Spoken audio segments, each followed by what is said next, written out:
we're holding over here. He said, "Mi tzchok."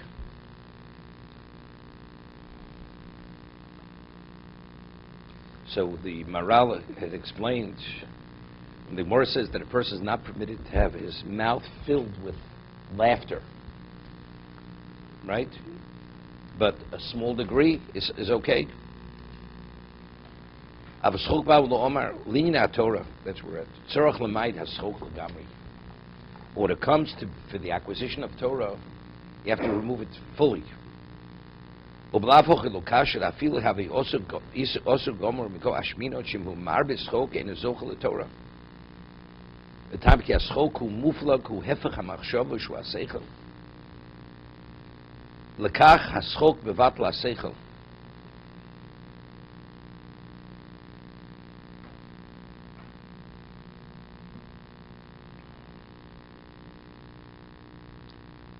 He says, schok is the antithesis of thought, of analysis.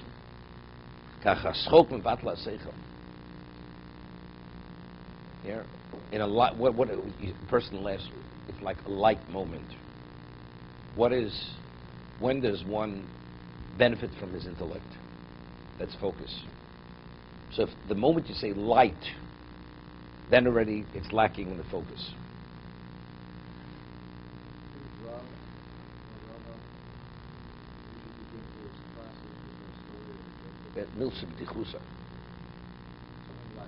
That's before. That's to engage them.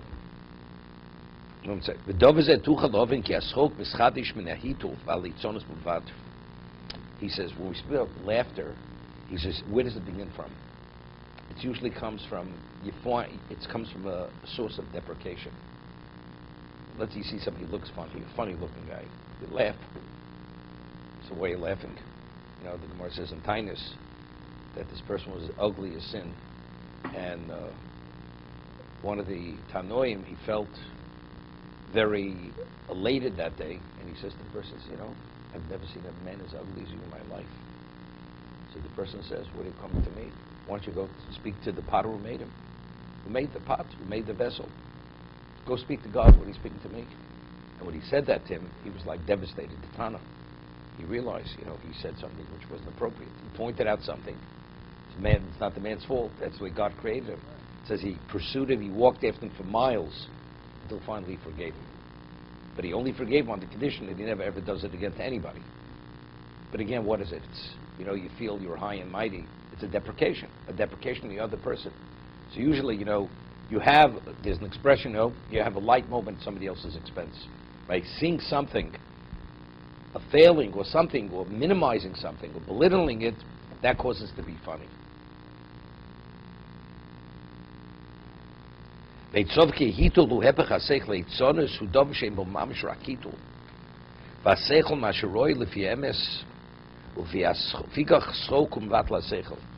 Seichel is emes. And since schok is something which has no relevance to emes, therefore it minimizes the emes.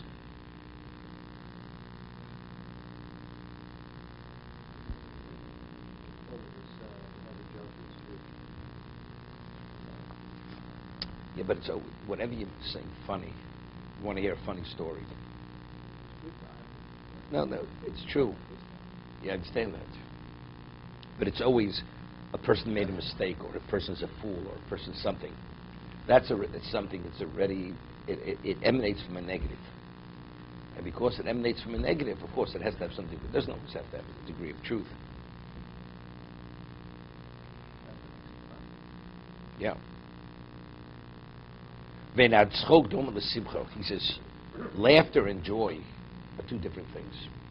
Sheikar simcha b'leiv uvad, avaschok ena b'leiv rak ap b'maser. Rak ap b'maser. Joy is in the heart. A person has a smile on his face because he's in a joyous state. Laughter has nothing to do with heart. I heard something funny. It's what you hear. It's not what you feel. It may put you in a good mood after you have a good laugh, but where's the joy? Joy starts in the heart. That's where it is.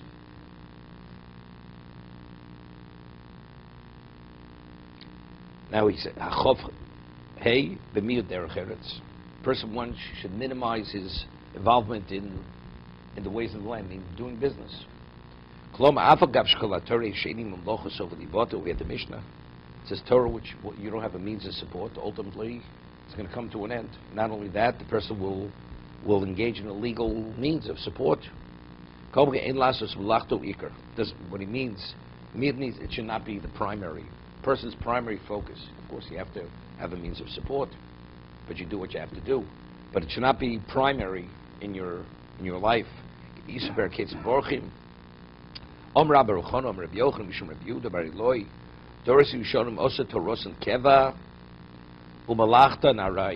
early generations, their Torah was primary and their work was secondary.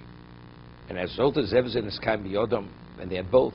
They succeeded in spiritually, they succeeded materially. They retained their Torah, and they had sufficient material to support themselves. Doras Achronim, the later generations, also Malachta and Keva, their work was primary in Torah and Narai, and the Torah was secondary. Zev Zelon is Kaim Biyodam. They didn't succeed materially, they didn't succeed spiritually.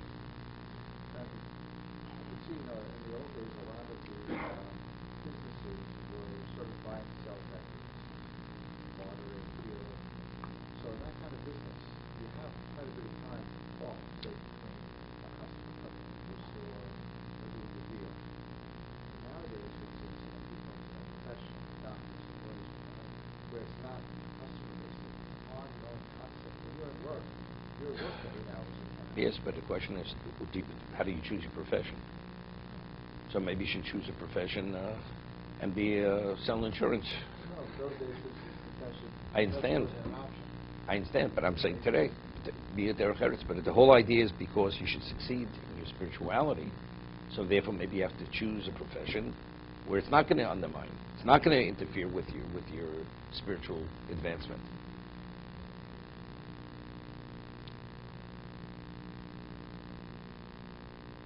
It was known the Ohr HaChaim HaKadosh, was a goldsmith, and he was one of a kind. And the whatever you call him, the Sultan over there, he wanted something made for his daughter's wedding, and his workmanship was one of a kind. The Ohr HaChaim HaKadosh worked, I think, half an hour a day. That was it. The rest of the day he studied. So the Sultan said to him, he sent his prime minister, his whatever it is, his head of staff, sent him to commission certain jewelry for the wedding, and he said to him, "Would you realize there's no way I could have him in time for the wedding?" And the king, the Sultan, said to his head of staff, "If it's not, it's your head." So the head of staff said to the Ohr HaChaim HaKadosh, "If it's not ready for the wedding, it's your head." So he figured, Ohr HaChaim said, "But I told you, half an hour a day, that's all I work. And based on the schedule, it's not going to be ready. He said, it better be ready or else your life is worthless." This is what am I supposed to do? I can't do it. It's not possible. He says, "We'll see." The whole story. And this one, they threw him into the lion's pit. They threw him into a lion's pit, and 3 days, and he went with his talis and tefillin and his svarim into the pit. 3 days later, he was still sitting there learning the Ohr HaChaim HaKadosh. So the Sultan saw, said he put his head of staff to death, right? And the Ohr HaChaim HaKadosh was elevated to, he was held to be a holy man. That was the story. Okay?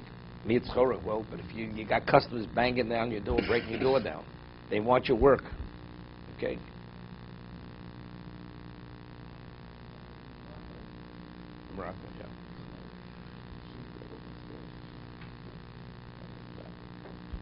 Okay, let's see the halacha. Yes, Simcha. Maybe you should call him. Just call him, definitely.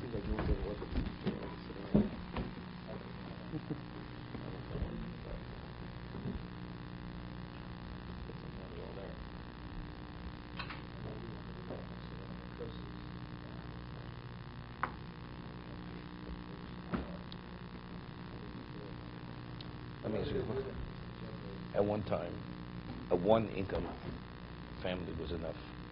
So who raised the kids? The mother. Today, all of a sudden, you need a two-income family. So who raises the kids? So you have a family, you're not raised by a mother.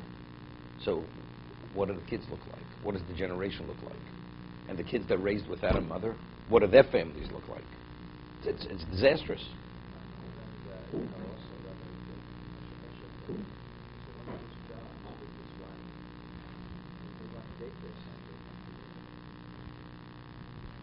Yeah, thank you.